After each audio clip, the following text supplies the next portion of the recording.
Saludos amigos, gracias por una vez más estar con nosotros en su programa Actualidad Preventiva, donde el señor Andrés Terrero, quien le habla, Arnaldo Sánchez Brugal, tratamos temas relacionados con la prevención del lavado de activos y el combate del crimen organizado. En el día de hoy presentar las excusas de nuestro compañero Andrés, el cual no va a poder estar presente, y teníamos pensado desarrollar un programa, iniciar a partir de ahora una serie de entrevistas con las autoridades competentes, pero uno de nuestros invitados en el día de hoy tampoco pudo asistir, así que estaremos desarrollando este programa solamente nosotros. No sin antes acordarle de suscribirse al canal, darle a la campanita que está saliendo ahí para que puedan recibir nuestros programas, nuestros comentarios, hagan sus propios comentarios, que por ahí mismo también le podemos ir respondiendo. Como todos sabemos, existe lo que es el Grupo de Acción Financiera que desarrolla las famosas 40 recomendaciones contra el lavado de activos. Entre ellas está su recomendación número 1, donde invita a los países a hacer lo que se conoce como su evaluación nacional de riesgo. Con esta evaluación nacional de riesgo se va a determinar cuáles son aquellos delitos, aquellas actividades más propensas al lavado de activos y las medidas de mitigación que deben ser tomadas. Y esta misma evaluación nacional de país, evaluación país, le va a servir a los mismos sujetos obligados para con esa información bajar esta estadística, esta información a sus propias actividades particulares y también poder hacer su prevención con un enfoque basado en riesgos como mandan los organismos internacionales. La República Dominicana en el año 2014 hizo su primera evaluación nacional de riesgo, donde se evaluó todo un periodo desde el 2010 al 2014, se tomó toda esa información, se hicieron unas mesas de trabajo y se trabajó en base a una metodología elaborada por el Banco Mundial. Esta metodología dividía esta evaluación en varios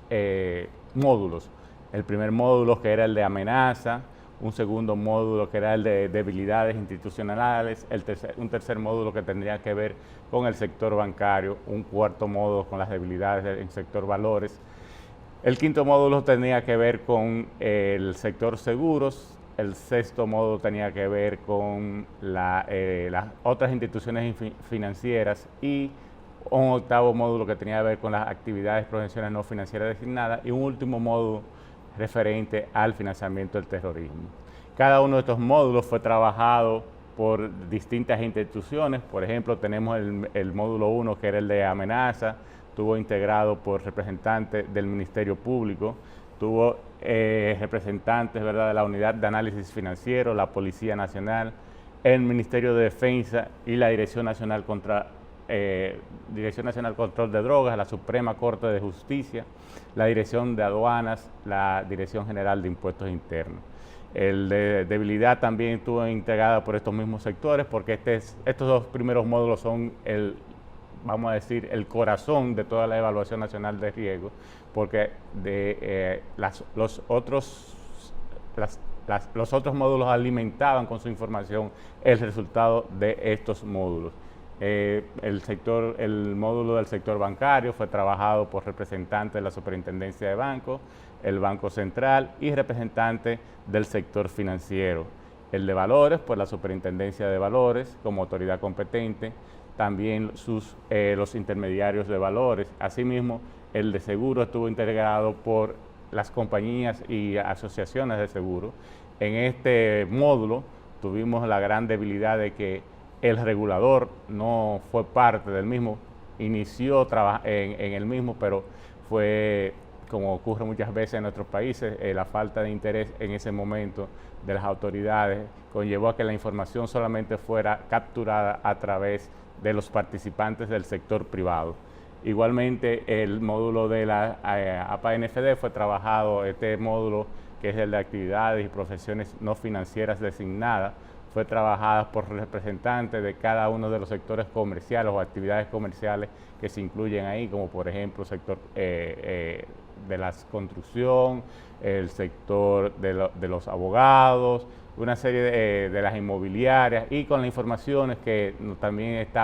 reposaban en la Dirección General de Impuestos Internos sobre estos distintos sectores. Para ir haciendo un poquito de hincapié, viendo los resultados en cada una de ellas, vamos a analizar entonces ahora cada uno de estos módulos. Por ejemplo, el módulo 1 y 2, referente a las amenazas y debilidades nacional, arrojaron como un resultado de riesgo, un riesgo medio. Para medir los mismos se usaron, como ya dije, se usó la herramienta del Banco Mundial que utilizaba dos variables, que era la capacidad de la lucha nacional y la vulnerabilidad nacional. Entre los indicadores o factores usados para medir la variable de la lucha nacional estaban la cantidad de casos judicializados, los tipos de delitos precedentes, los activos inmovilizados, incautados, decomisados o identificados en un proceso judicial que se estuviese llevando a cabo. Y partiendo de todos estos indicadores, se concluyó que el delito precedente por excelencia que es perseguido en nuestro país en la prevención del lavado de activos es el narcotráfico. Y esto no es ajeno, ¿verdad?, a la realidad geográfica de nuestro país, de nuestra isla. Somos una isla que estamos en el centro del Caribe y equidistante de estos países productores y consumidores, por lo que normalmente nuestro país es utilizado como puente para el tráfico ilícito de sustancias controladas, aunque anteriormente solamente éramos utilizados como puente de la mercancía. Ya ha habido en los últimos años una variación de esta metodología y ya no solamente somos puentes, sino que también muchas de esas sustancias ya es utilizada o dejada en el mercado local o se utiliza como pago en el mercado local, y el contacto local entonces se ve en la obligación también de transportar esa droga hacia el exterior. O sea que ya dejamos de ser un simple puente para que sus productos y sus ingresos también se generen en la República Dominicana. Partiendo de esto, otros de los delitos que también resultó con un peso específico alto en esta evaluación fue la corrupción. Todos sabemos las debilidades existentes no solamente en República Dominicana en materia de la prevención, del combate de la corrupción administrativa, seguido también de los fraudes bancarios. En esos años evaluados estaba todavía en el tapete el fraude bancario del Banco Baninter, también del banco en ese momento Bancrédito, y los demás bancos se vieron en una situación de liquidez y que fueron sometidos a la acción de la justicia, y que por los delitos involucrados, que estaban sancionados con penas mayores a los 3 años, se constituían en delito precedente de lavado de activos. Las demás infracciones contempladas por la ley, aunque sí existen, o sea, sí existen casos, muchísimos casos en contra de ellos, no se incluía o existía una de las debilidades que se detectaron fue que se sometían estos casos, pero no se llevaba o no se le incluía en la acusación el lavado de activos producto de esas actividades. Para evaluar lo que es la amenaza externa que posee el país en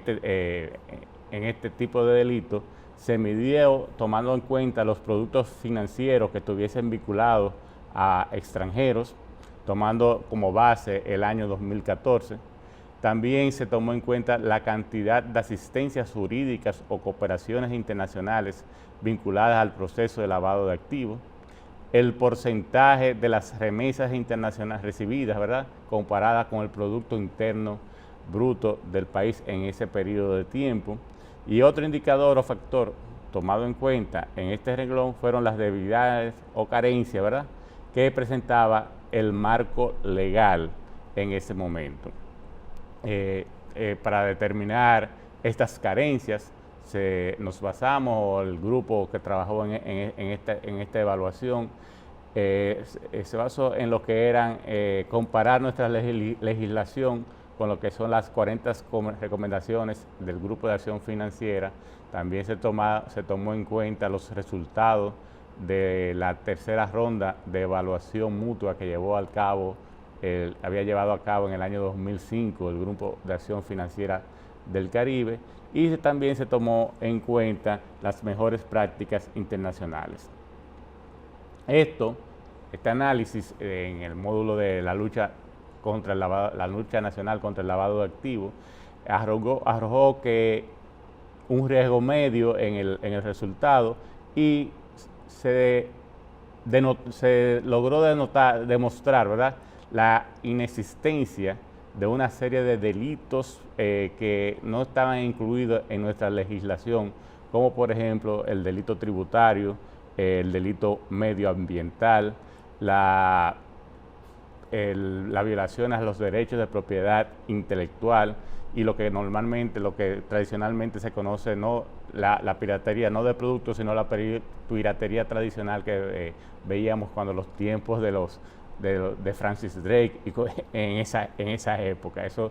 aunque no es un delito común en República Dominicana, son delitos que se ven a nivel de otras jurisdicciones, y por eso son incluidos como delitos precedentes en esta materia. También existía una cantidad de instrumentos de los delitos precedentes que no se habían incluido en la acusación. O sea, existían acusaciones de delitos precedentes, pero al momento de la presentación de la acusación por el Ministerio Público, no incluían dentro de la acusación, ¿verdad?, el delito de lavado de activos o la violación a la ley 7202 sobre el lavado de activos provenientes del tráfico ilícito de drogas y sustancias controladas y otras infracciones graves, que era la ley vigente al momento de la elaboración de esta evaluación. Un ejemplo de esto es, por ejemplo, que existían en ese momento activos 20 casos o procesos de explotación sexual infantil, y en ninguno de estos casos se incluyó la violación a la ley de lavado de activos. También otra de las debilidades detectadas en la lucha contra el lavado de activos fue la falta de avalúo de los bienes decomisados o incautados.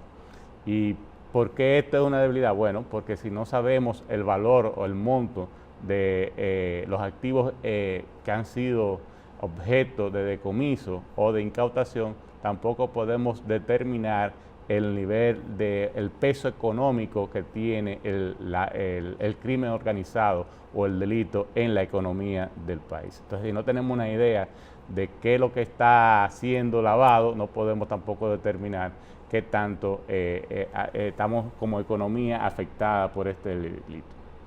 Una debilidad también que apareció no solamente en el módulo de debilidad nacional y lucha contra el lavado de activos, es la falta de estadísticas existentes tanto en nuestras autoridades competentes como también en los sujetos obligados. No sé, cuando se procuraba, por ejemplo, las informaciones en el Ministerio Público, cada fiscalía tenía su información, no había un sitio donde se centralizara esa información que permitiera su explotación a tiempo o uso de acuerdo a la herramienta que se estaba utilizando para la evaluación nacional de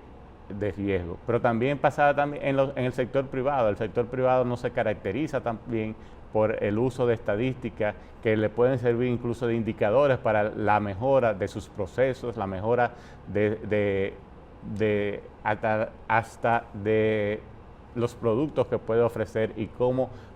hacer que esos productos lleguen de mejor forma o con mejor facilidades para sus propios usuarios. Pero seguiremos profundizando en cada uno de estos temas en el próximo segmento.